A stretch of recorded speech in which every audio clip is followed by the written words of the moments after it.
Hello and welcome. My name is Cole Mertz with Moss Adams, and I'm going to get started today for today's session. Improve profitability with job costing and equipment tactics. Before we begin, I'm going to play our housekeeping video.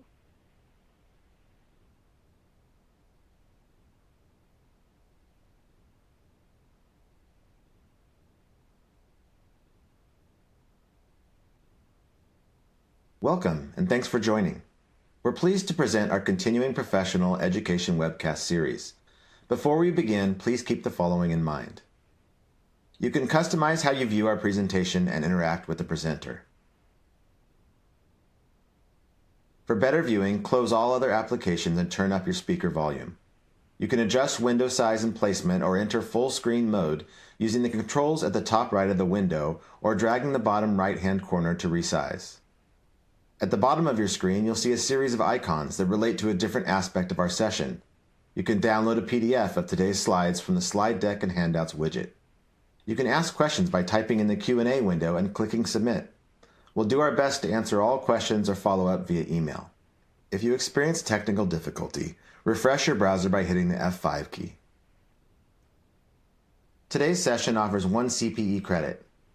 To receive credit, you must meet the National Association of State Boards of Accountancy requirements.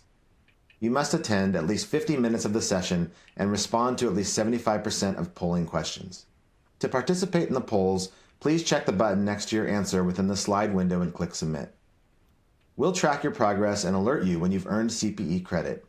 You can then click the certificate icon in the CPE Progress widget and download your CPE certificate. Don't worry if you can't download your CPE certificate today. We'll email you a copy in 2 weeks. If attending this webcast in a group, you must complete our group CPE attendance sheet, available in our Slide Deck and Handouts widget to receive credit. Please have all group members sign it and send only 1 sheet per group.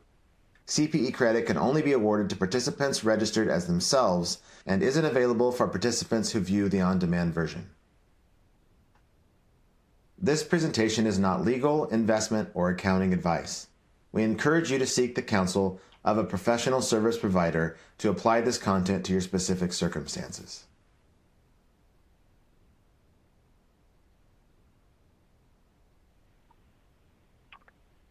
We have 2 speakers with us today from Moss Adams. We have Henry Morris, Senior Consultant, and Stephen Bacchetti, Partner.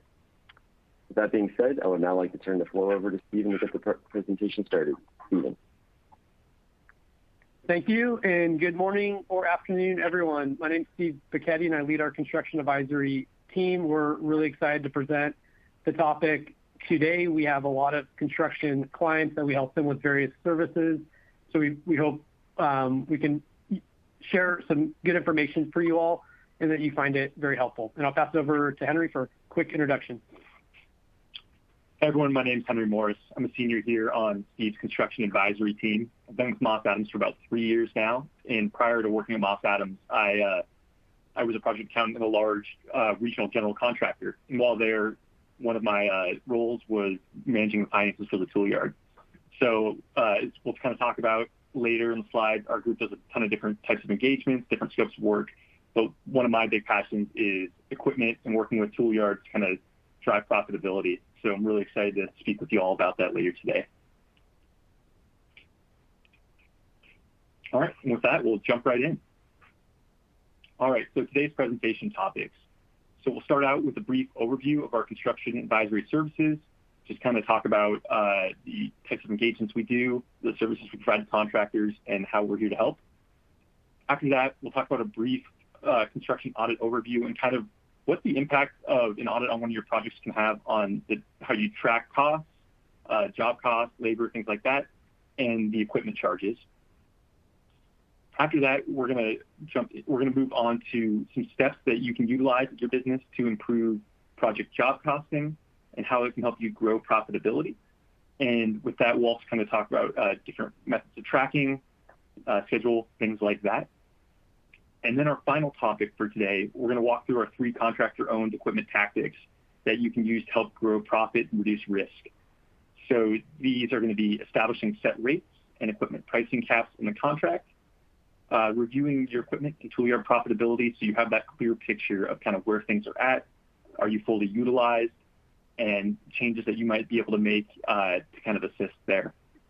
And number 3, we're going to walk through how you can implement some reporting for scheduling, tracking, utilization, and equipment planning.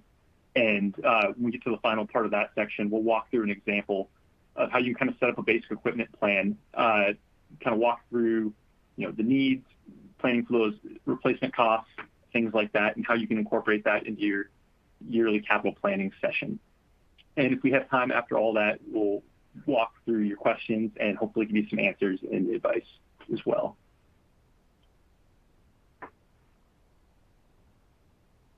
All right, today's learning objectives. So today we're going to cover how to establish set rates and equipment pricing caps in contracts. We'll review equipment toolyard, or how to review equipment and toolyard profitability. And third, we're going to implement reporting for scheduling, tracking, and use. And that one, if you have any kind of follow-up feedback questions on that one, if we aren't able to get to your question at the end, feel free to email us. We're always happy to talk kind of reporting, tracking, best practices there. All right, so I'll pass it over to Cole here for our first polling question. Great. As a reminder, the polling questions are located right on the slides we are presenting. If you can't see it, you can hit the F5 key to refresh your console. To respond, please click the button next to the answer you choose and make sure you hit the submit button.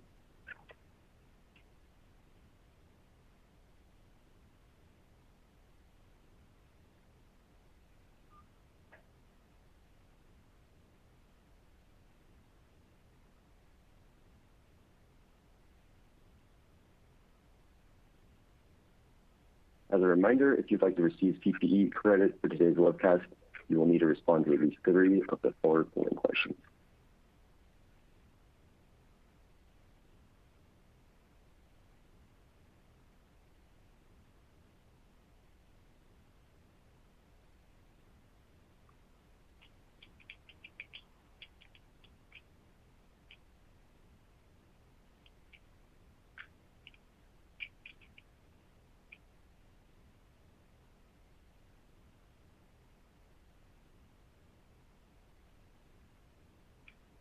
See that we are now at 88% responded, so I'm going to close the poll and hand it back over to the presenters.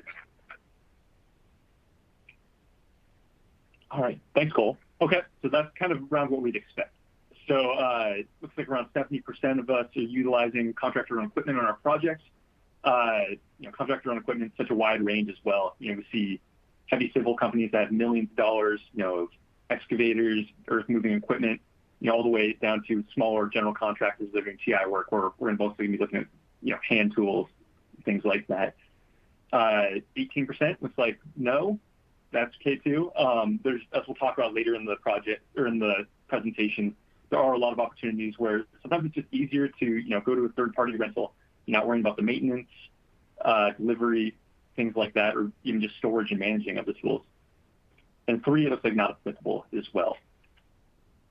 All right. So with that, I'm going to pass it over to Steve to walk us through the types of construction advisory services that our team provides. Great. Thanks, Henry.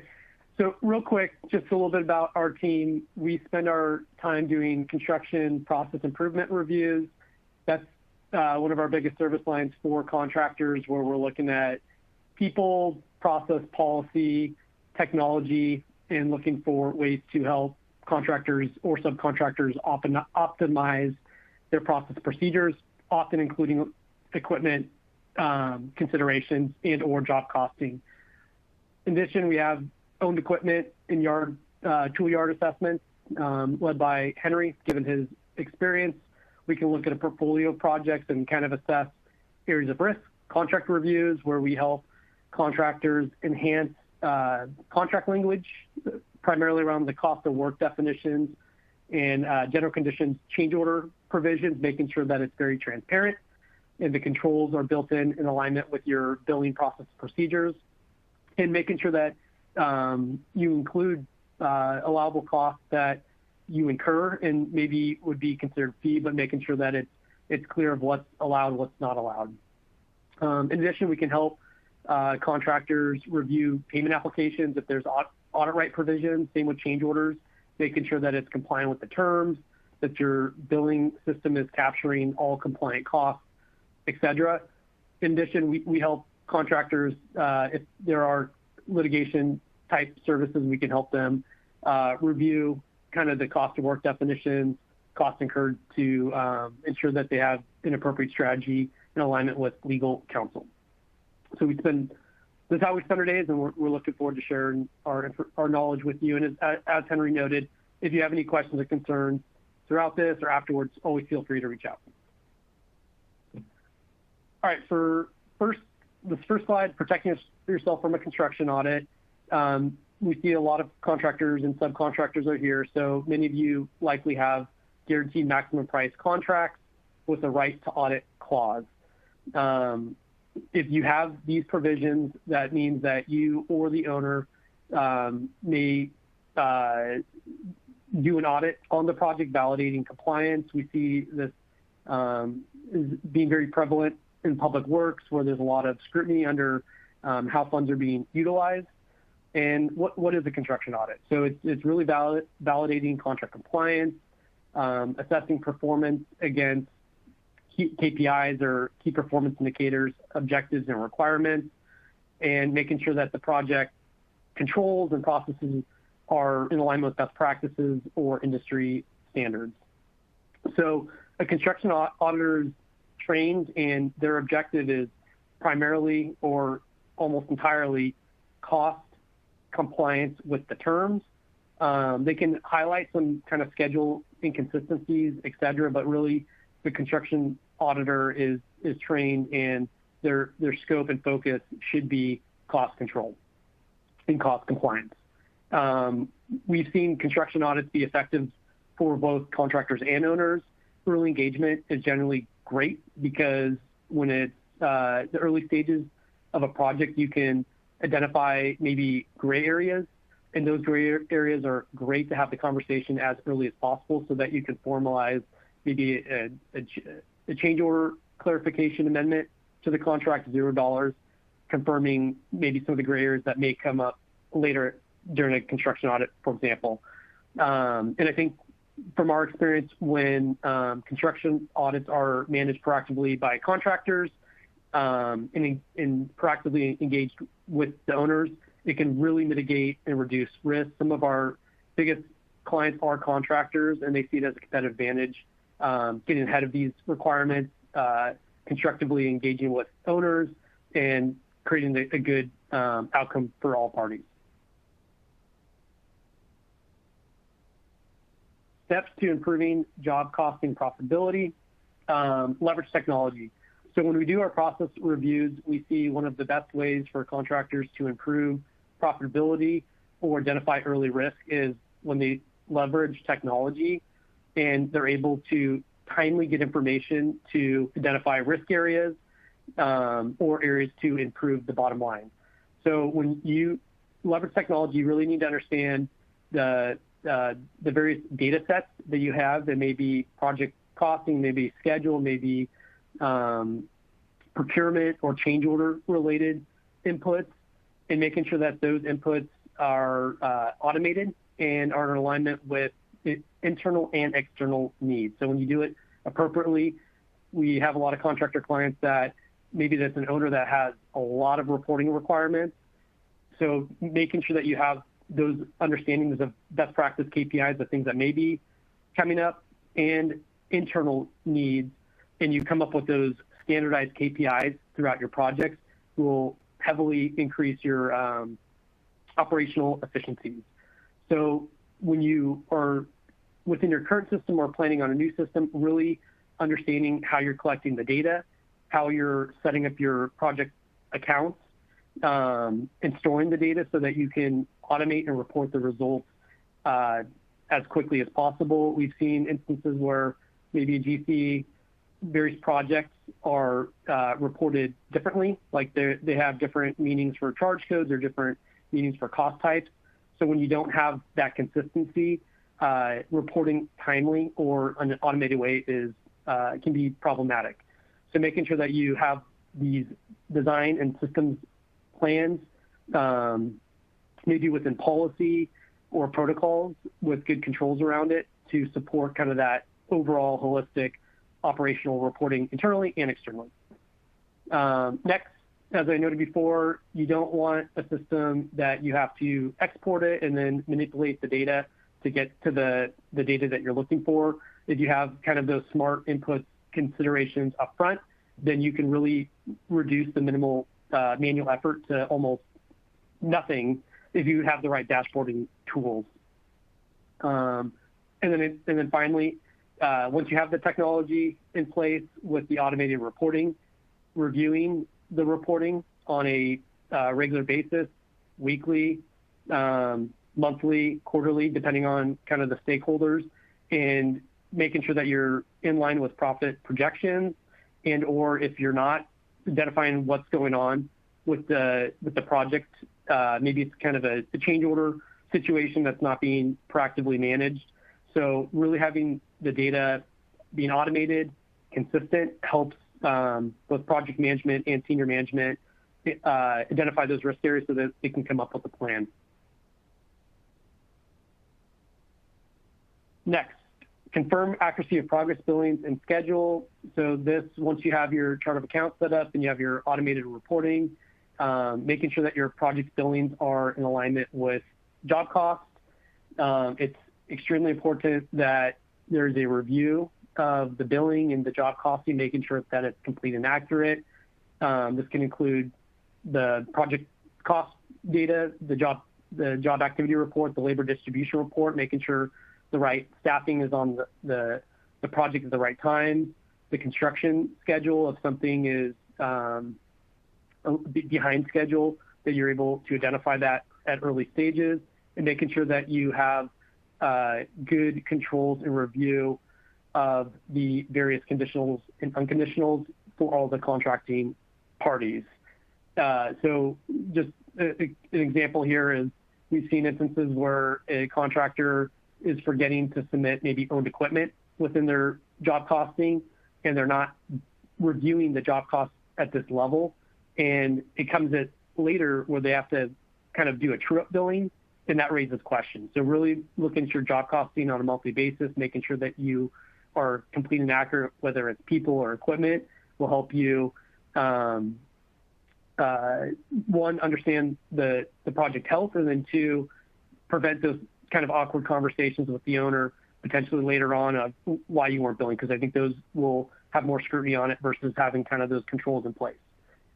Next, document and communicate revised project schedules and completion dates. So if something did switch, which we see in many cases, and we have a slide coming up on that, making sure that you're documenting it and communicating it. And generally, if there is a change, and a lot of things can create a change, that you are going through the appropriate change order protocols so that you are not incurring costs that should be within a change order. Next, update and implement staffing, resourcing plan, and equipment usage in alignment with revised schedules. So if you do get a stall in a project, are you optimizing how you deploy resources, whether it's labor or equipment? I'm sure Henry will bring this up later, but if you do have a sophisticated equipment yard and you do have a stall on a project, that equipment becomes available, and looking for opportunities to plug it in on projects is critical to help improve your profitability. So if there's ever a revised schedule, having that dialed in review of the plan on resources, staffing, and equipment can really optimize usage of staff and equipment so that you are maximizing those areas. And again, if there is a change, making documentation a priority. Next, separate and track costs.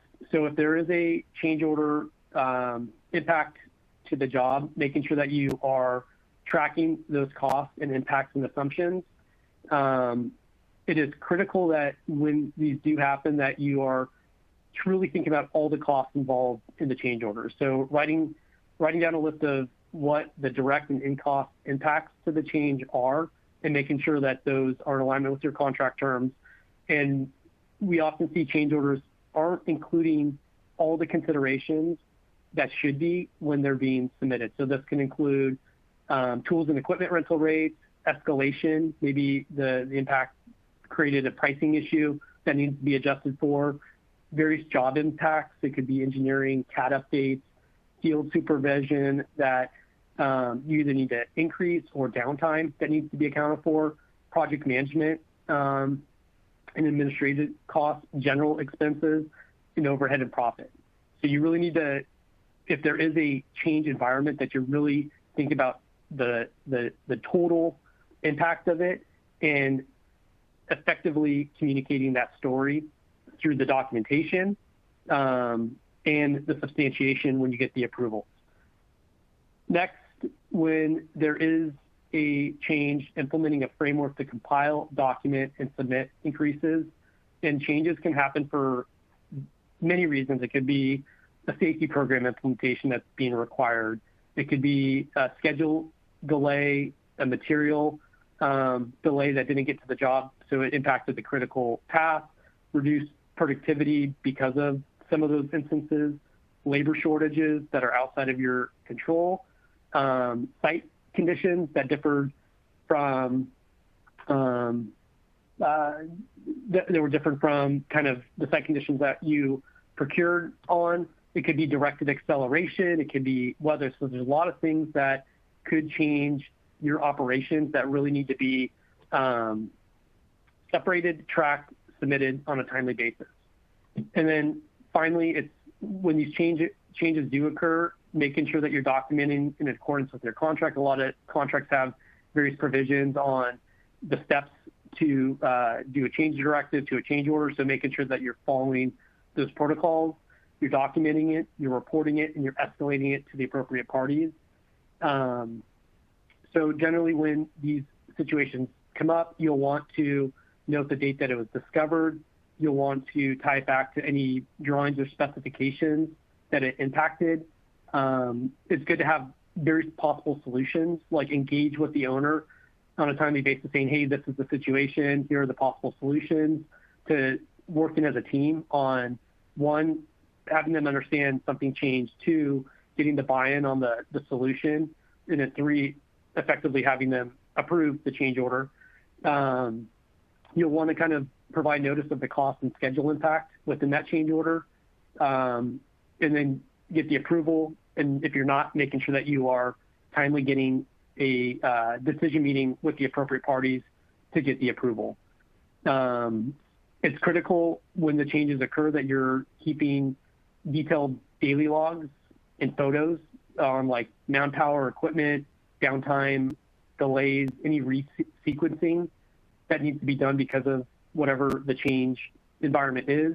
And it is critical that you document, take pictures, have email correspondences and phone logs to really support it. And timing is everything. So we see many instances where a change, an allowable change occurred and the contractor or sub didn't do it on a timely basis or just got verbal approval, which doesn't stand up. So it's critical that you get it all documented, you get the engagement with the owner as soon as possible so that there's a higher or 100% chance that you get the dollar for dollar change, and never rely on verbal approvals. Always get it documented, always engage with the owner for those discussions.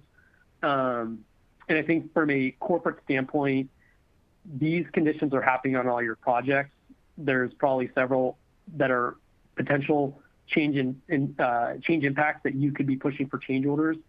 So what we really like seeing is contractors standardizing a change order process. It could be within policies and kind of a governance standpoint of who's monitoring it, having system capabilities of tracking the status of change orders and kind of the maturity of that change order, of whether it just occurred, is it getting substantiated, have you talked to the owner about it, have you got the verbal approval and the written approval, and then are you billing for it? So kind of having that escalation process built into not only the training, but also in the policy and the monitoring controls will significantly help your bottom line, because you're going to be able to recoup the changes that happen on almost every project. And I think the final note, there are instances where owners are difficult, so having an escalation process internally so that when they do happen and you're not getting the approval, that you're getting the right parties involved within your organization and the owner to really communicating the story and pushing for that change. Okay, and then off to our second polling question. So over to you, Cole. Thank you. Our second polling question is, of these four, what is your equipment or tool yard's most significant risk? Tracking, staffing, profitability, or audit risk? And as a reminder, polling questions are located directly on the slides we're presenting. If you can't see it, you can hit the F5 key to refresh the console.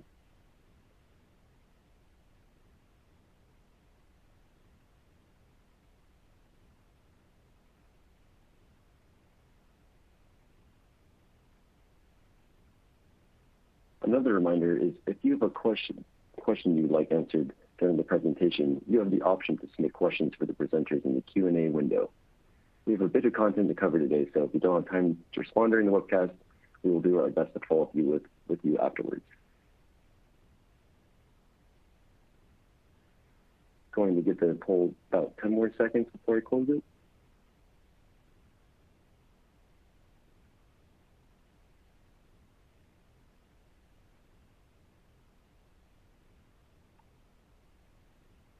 And back to you. Great. Yep. When we do our process reviews for various contractors and subs, this is generally where it lands. Tracking, do you really understand how equipment's being deployed, how it's being managed and maintained? And just like people tracking and forecasting, a lot of people either don't have the systems in place or the controls in place to kind of proactively manage current and future state. Staffing, another big one, where are you at the maturity level where you need a standalone staff? Are you kind of having someone split roles and responsibilities? And really understanding the size of your equipment yard and right-sizing the staffing levels is critical. Profitability, 100%. A lot of times, kind of the smaller mid-tier contractors or subs, they don't know the profitability, which is a problem. So we have some good guidance later on kind of maybe setting for the sharp account and making sure you got the right cost being accounted for so that you have a true understanding of, is your equipment yard profitable or not? And it could be certain items are very profitable and others are not, and really being able to identify which equipment items are driving your profitability or not will help you kind of right-size your equipment yard for your operations. And of course, audit risk. And we have some great content around that. I think really understanding your operations and how it builds into your contracts is critical. So we see a lot of contractors that they are able to bulletproof their contracts in alignment with their operations. And it becomes it's good for both owner and contractor because they're getting competitive rates, they're getting the real-time equipment, they don't have the supply chain issues. So there's a lot of positives for contractors having their own equipment, and I think the benefits to the owner are great. It's just making sure that your contract language is favorable for you and in alignment with how you operate and build. So it's a great feedback from you all. All right, I think I'm passing it over to Henry. Perfect. Thanks, Steve. And just to echo what Steve said on those last polling questions, that's kind of, the distribution we kind of expect to see on there. And it was good to see because we're going to go through kind of each of those issues now in depth, and hopefully you can find something here that you can take away with you back to your company that'll help. All right, so now on to 3 contractor-owned equipment tactics to help grow profit and reduce risk. So before we jump into the 3 tactics themselves, I'm just going to give kind of a little primer here. So when it comes to contractor-owned equipment, most of the issues we see kind of arise from 2 common areas. The first being the monthly rent, and the second being the total payments. And by total payments, we mean kind of the the total number of billings that accrue for a certain piece of equipment. A lot of people kind of call it like the replacement cap, and it's typically a percentage of your fair market value. So when it comes to addressing these kind of two common problem areas, you're going to want to get out ahead of them. So at kind of the project initiation, we want to set those monthly rental rates. Ideally, they'll be stipulated in the contract, and they'll be based on kind of local published rental rates or local prevailing rates, or at least a percentage of them. That way, there's no surprises. The owner knows what they're approving, what's going to be on site, and you know what you're able to bill. So that way, if an audit does arise, there's no questions, there's no disconnect over what was billed and what was expected to be billed. The second one, capping total rental rate at a stipulated percentage of the fair market value. So that's what I just mentioned there with the total payments. Essentially, I would say almost all construction contracts we see nowadays have this rental cap, whether people are aware of it or not. In a perfect world, you'd negotiate that there wouldn't be one, and you could just continuously bill your equipment until the end of the project. The owners now, they're negotiating. They don't want that. They're negotiating that out. They want a cap, and the purpose of this cap essentially is so if you're billing the equipment to the project, if it's going to exceed the value to purchase the equipment, the owner oftentimes would rather just have the contractor purchase that piece of equipment and sell it at the end of the project or turn it back over to the owner. So getting out ahead, understanding what your equipment clause says about that fair market value is essential, because you're going to want to ensure that you're not billing in excess of whatever that stipulated percentage is. I'd say lately the contracts we've been seeing have been around 75 to 90% of the fair market value typically. Every now and then we see them with 100%, and very rarely now do we see them not having a billing cap at all. But it does happen occasionally, especially on smaller projects. So when you go through and you document these rental rates, you're going to want to stipulate your sources for all the rates that you include, as well as those fair market values. And you're going to want to make sure that that fair market value is documented in the contract. So essentially what we're saying here is you're going to want to include an exhibit in your contract or change order it in, saying, hey, here's our rental rates that we're going to bill. Here's the equipment we're going to have on site. We'd like you to take a look ahead of time. We'd like you to approve it so that we're all in agreement. This is what the equipment we'll be using, providing, and this is what we'll be billing. Oftentimes, now we're seeing the contractors are getting really good about including that rental rate exhibit in the contract documents. The area we aren't seeing as much as we'd like is that the fair market value isn't being documented. So the audit risk here is a little higher, essentially because if an auditor comes in and they want to look at your equipment billings, they're going to check the rates against your rate exhibit. You might be all good there, and then they're going to want to check the total billings for each piece of equipment against the rental cap.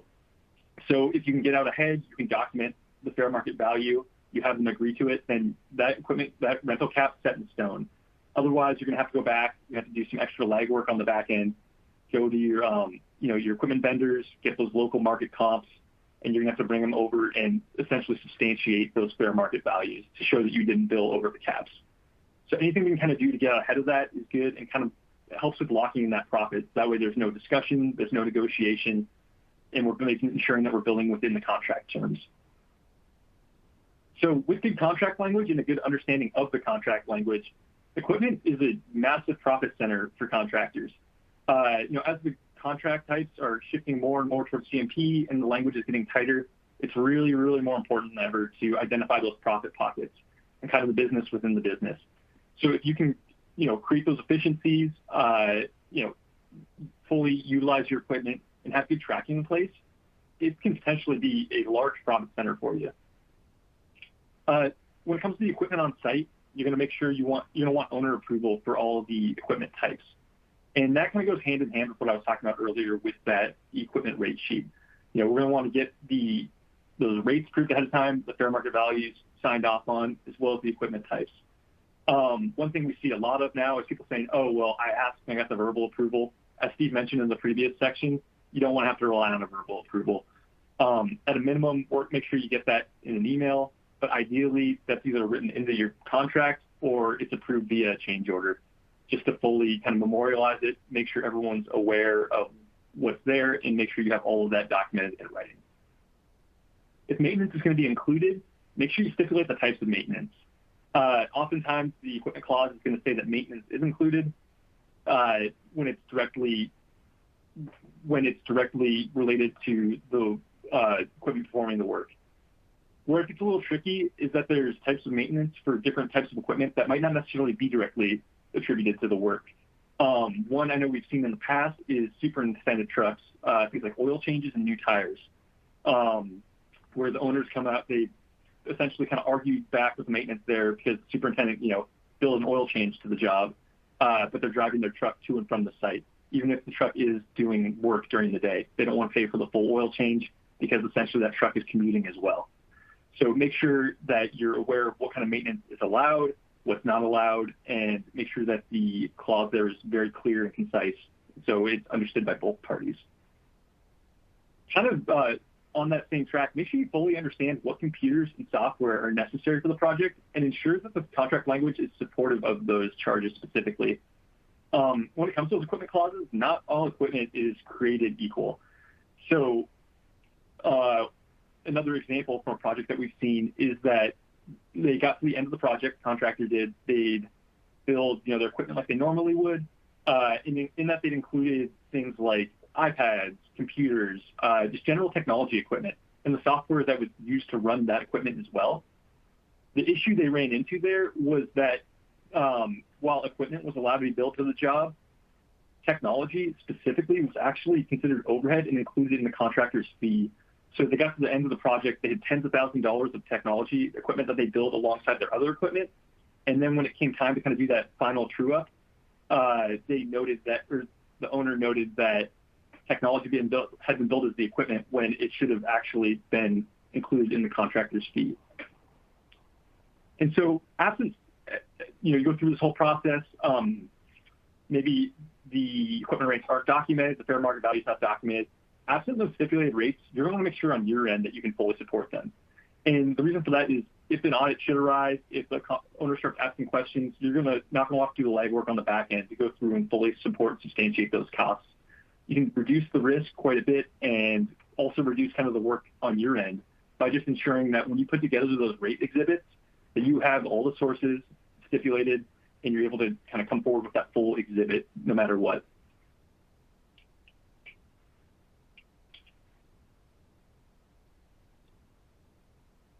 All right, with that, I'll pass this one over to Steve.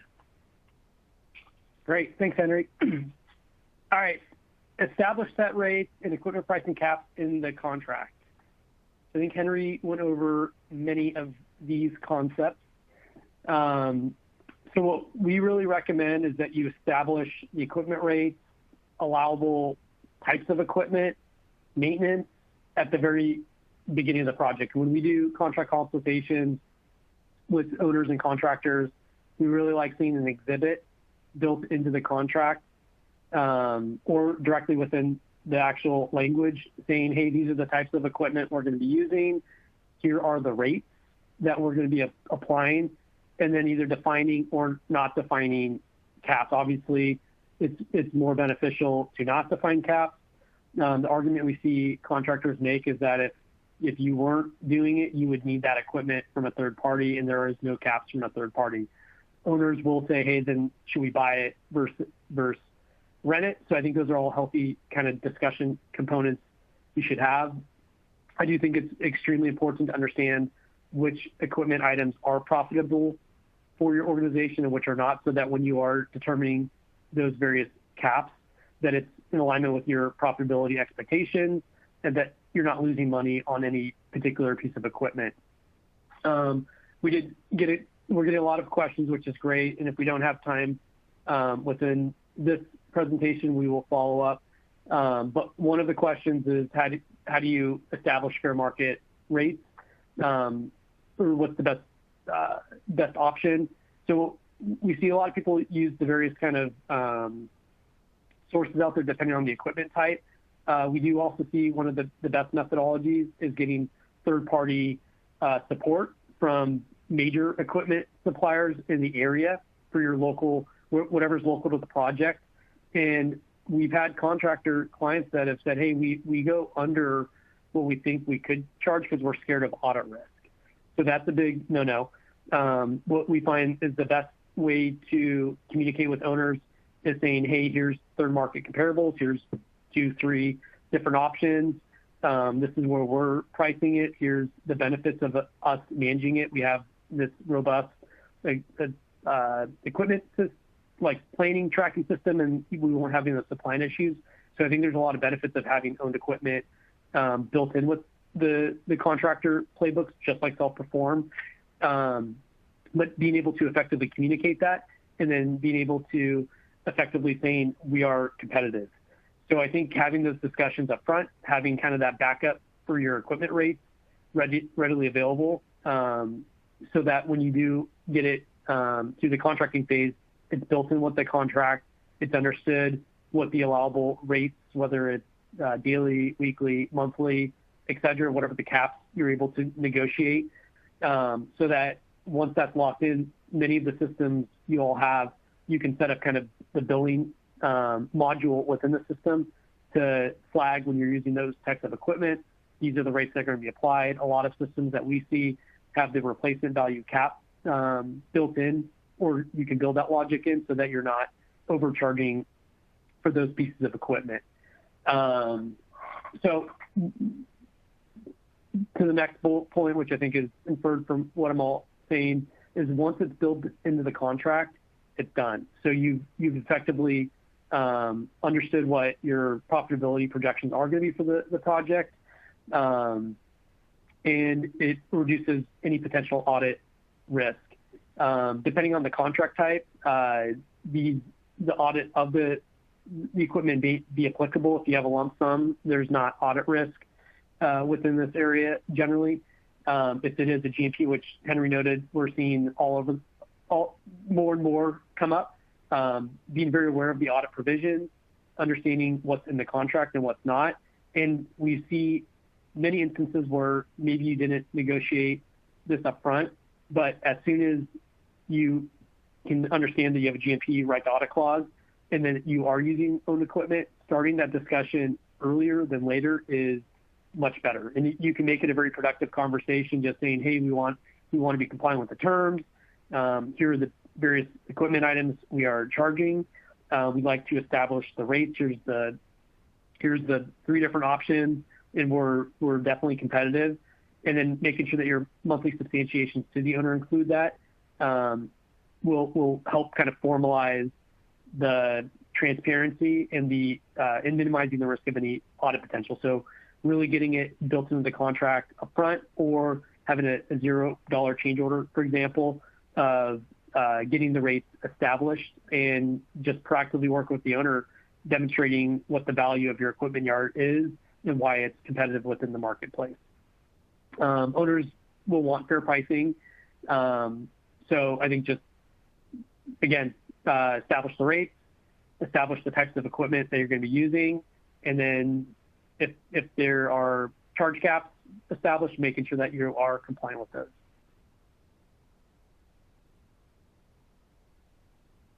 Okay, next one, establish a strong cost of work definition surrounding equipment. So I think Henry noted on a lot of these that having provisions for idle equipment, really clarifying, is maintenance included within your equipment rate, or is it outside of it? Additional fuel considerations and how you're going to document that within the monthly substantiations. So having kind of those inputs understood and documented within your contract are critical to, one, maximize profit and prevent audit risk. And as we've noted several times, GMP contracts, guarantee maximum price, is an often contract we're seeing on these major capital projects. So if you do have those, there's likely a right to audit clause. So really understanding your terms, how you're billing, and be proactive with, if there are gaps, that you get it communicated and formalized via contract with the owner is critical. And just making sure your cost of work definitions are set up correctly at the commencement. It's way easier to do it in the planning stages and having those discussions before you execute it. Once it's executed, there are often a little more headwinds. It could require additional approvals, but we think that worth the juice of kind of updating it to your current operating process procedures and getting those formal owner approval requirements is worth the squeeze, so that you are able to kind of lock in that profitability, demonstrate your strength in kind of the value of your equipment yard, and then you don't have to worry about the audit risk. And then this is just a slide on the right to audit clause. If you're not sure, check your contracts. Again, you're looking for GMP contracts with right to audit clauses, and then you immediately go to cost of work definitions and any exhibits. If there's gaps, I think that's a higher risk area that you should spend some time on to get it trued up. And then I think for new projects, having those considerations, if it's a GMP contract, what are our terms that we want to play with in the owned equipment space, and what is our up-to-date exhibit of the various equipment types that we're using, and making sure that it is market competitive, which will increase your profitability with the consideration of the cap. With that, I will pass it over to Henry. Thanks, Steve. All right, so number 2 here, we have review equipment and tool yard profitability. So I think on this one, I'll pass it back to Cole here for our next polling question. Great. Our third polling question is now open. Do you know your equipment and tool yard profitability?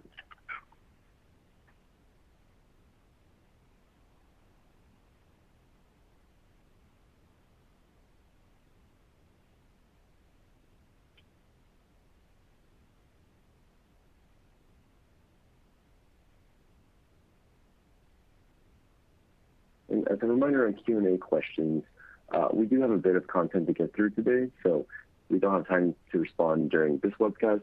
We will do our best to follow up with you afterwards.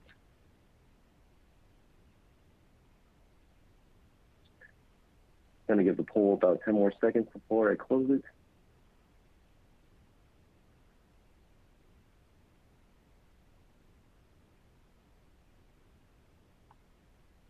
All right, and back to you, Henry. Thanks, Cole.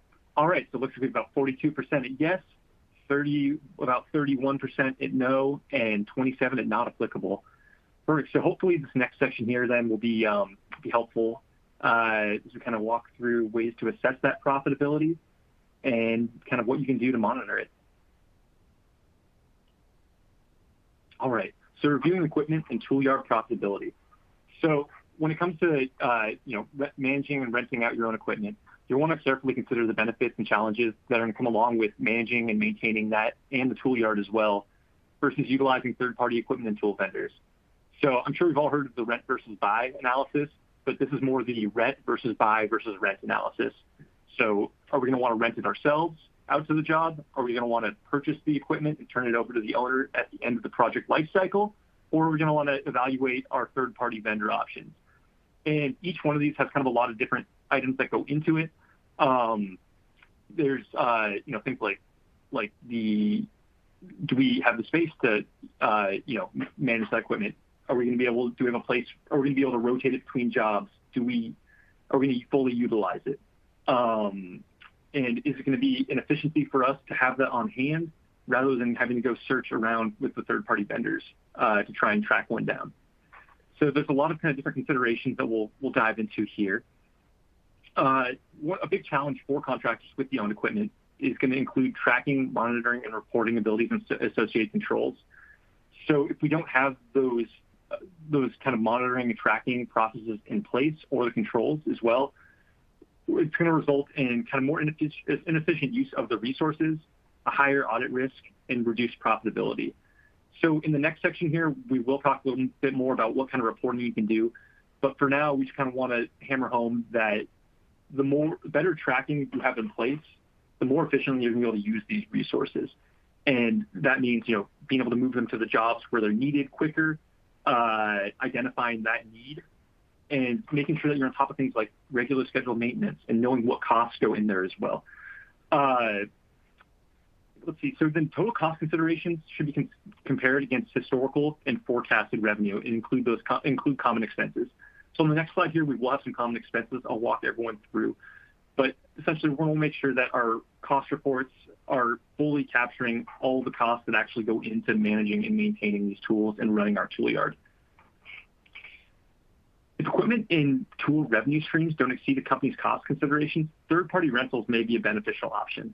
So that's what I just mentioned in that first point. It's kind of that rent versus buy versus rent analysis. If we can't fully cover the cost for owning a piece of equipment, then we're not going to want to be in that business. It's going to be a better move for us just to rent it out from a third party. And I guess one thing I'd like to mention here is it's not black and white. It's not like a zero-sum game where we want, if one piece of equipment isn't profitable, we don't want to be in the equipment business at all. This is a process you're going to want to go through on an equipment by equipment basis. It's going to be, it may be beneficial for us to rent out small hand tools, but not for us to rent out heavy civil equipment. We might want to go to a third-party vendor for that.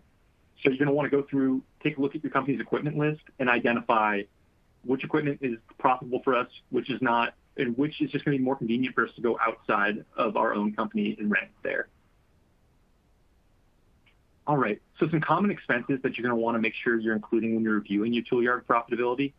So maintenance, I think we're all aware of that one. Equipment maintenance is a very large portion of the cost of renting out your own equipment.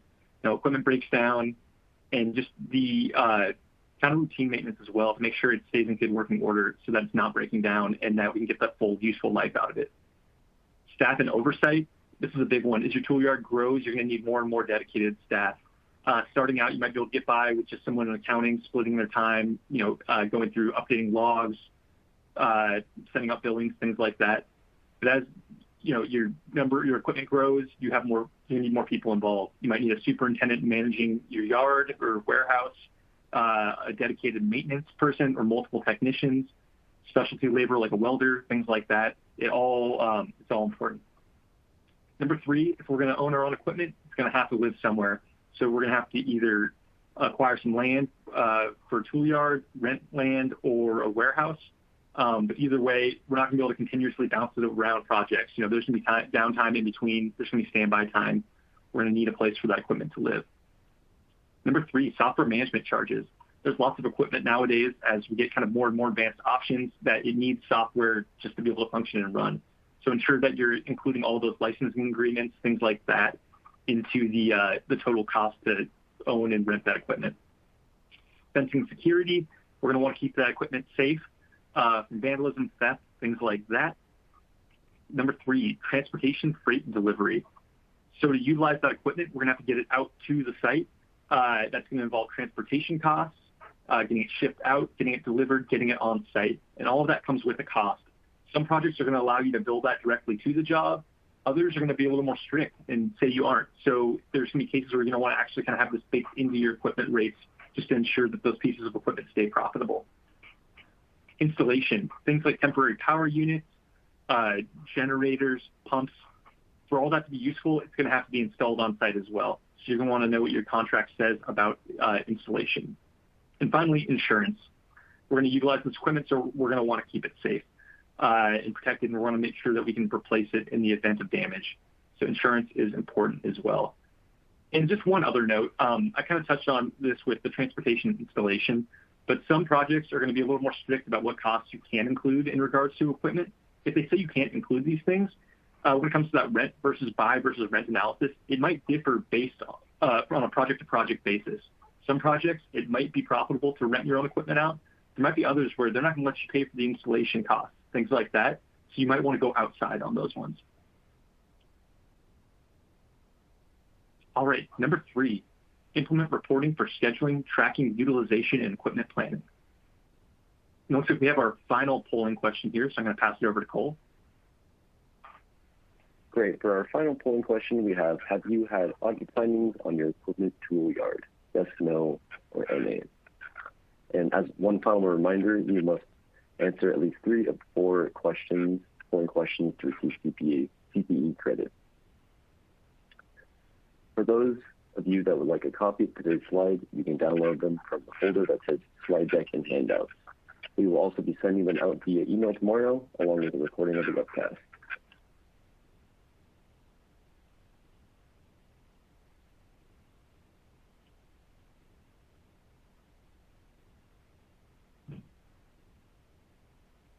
Going to give us 5 more seconds before I hand it back to the presenters.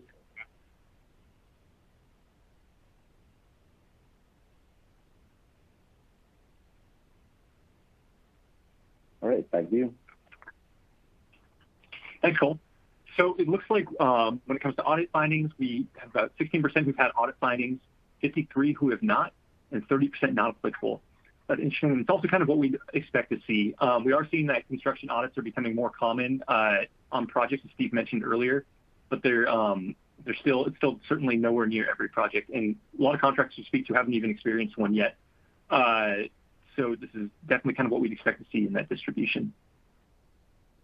All right, since we're running low on time here, I'm going to jump right into the next slide. So implementing reporting for scheduling, tracking, utilization, and equipment planning. All right, so implementing these things, that's going to help you. Implementing scheduling, tracking, utilization, and equipment planning, is going to help you to better manage and monitor your equipment. You can do this by implementing a technology-based scheduling, tracking, and utilization reporting solution. Ideally here, what we're trying to do is we want to get as much real-time visibility as possible into things like maintenance, revenue, and expenses for the current equipment that we have. And it's also going to help us forecast our upcoming equipment demands. And this is how we're going to drive profit. We just want the full picture, and we want it available on demand as soon as possible. So there's some things we can do to really help with this. The first thing is getting that system in place where we're able to easily track it. We're going to reduce as much manual labor as possible. For smaller operations, it may make sense to stick with something like an Excel spreadsheet that you have someone, it's only a part-time part of their role is just updating it. But as soon as you get multiple pieces of equipment on different projects where you're managing those budgets, you're billing a monthly, you're going to want some kind of technology-based solution. And people ask us all the time about kind of which solution we think is best. I don't have an answer for you there. I think it really depends so much on your business. It needs to meet your needs.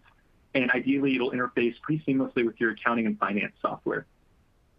So we're seeing a lot of kind of cool things to kind of expedite check-in, check-out process and reduce that overhead. We see a lot of barcode scanners like you'd see at like a grocery checkout where equipment comes in, someone scans it on the barcode, and it goes directly into the system. But something cool we're seeing now as well is actually RFID tags, so radio frequency identification tags that they're sticking on each piece of equipment. When it drives out of the yard, it drives under a scanner that's going to check it out, and when it drives back in, it automatically checks it all back in. So we just kind of use that as an example of, the ultimate goal here is seeking as much efficiency as possible because that's how you're going to increase that profit margin. So we're going to want to proactive and regular monitoring. It's going to enhance equipment and tool usage and improve the profitability. And it's going to allow us to strategically plan equipment and tool acquisitions or disposals as well. So on that equipment planning front, you're going to want to ensure that your annual capital budgeting process includes planning considerations for your current and future equipment needs. And so when it kind of comes to that, I know it sounds like a big undertaking, but setting up a basic equipment plan, it doesn't have to be that complex for it to be useful to your team. The first big step is you're going to want to establish a corporate policy on equipment ownership, kind of what the time frames look like for each piece of equipment or equipment type that you're going to be renting. And you're going to want to weigh the equipment maintenance expenses and the cost of acquisition as well. That's going to kind of give us an overall picture of each tool's overall profitability, kind of how much we're going to need to be able to rent it out for, things like that. So some inputs you'll need is a list of your currently owned equipment, the purchase year and purchase price, estimated annual usage, and that can be any unit you choose, miles, minutes, hours, things like that are popular, and an estimated resale or salvage value.